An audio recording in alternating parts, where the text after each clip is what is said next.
Kumusta kayo guys? Siguro ngayon ay napapaisip kayo kung gaano nga ba kayaman ang Kapinpin family itong 2024. Kung bago ka pa lang sa akin channel, huwag kalimutan mag-like, comment, share at subscribe at i-on mo na rin ang notification bell para palagi kang updated sa aking mga video.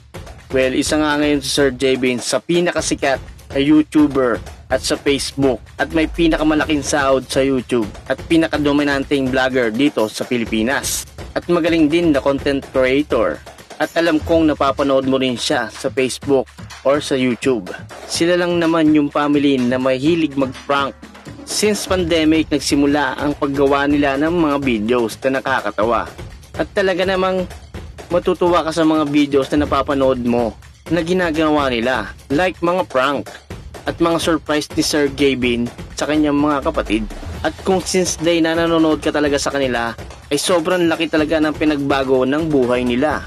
Kaya naman sa loob ng sandamakmak na views at laki ng followers nila ay gano'n na ba kayaman ang Kapinpin family ngayong 2024. Well, kung dati ay dalawa lang ang sasakyan nila, ngayon ay mas dumami na ito ngayon at para na lang barya nila ito binili at nireregalo sa kanilang pamilya.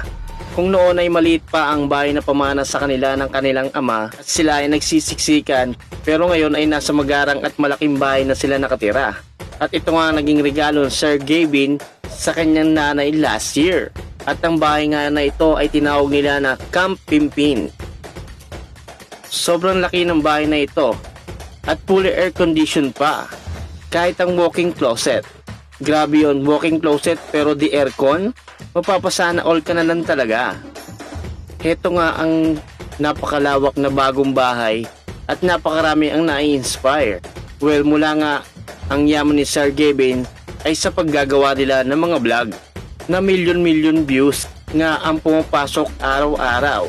Imagine, yung Facebook page nila ay ipagpalagay na lang natin 1,000 to 10 pesos ang posibleng kitain per 1 million views.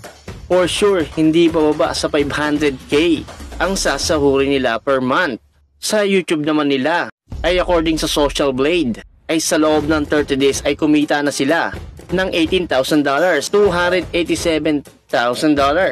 At kung i-convert natin sa Philippine peso ay hindi bababa sa 1 milyong piso at hindi lalagpas sa 16 million pesos. Grabe, at talaga namang nakakalula ang sinasahod nila. Hindi lang yan at meron pa silang mga endorsement tulad ng Aqua Plus at marami pang iba.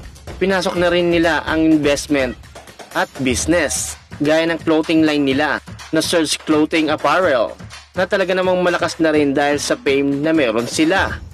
Kayo ba, ano bang masasabi nyo sa Kapinpin family? Comment down below.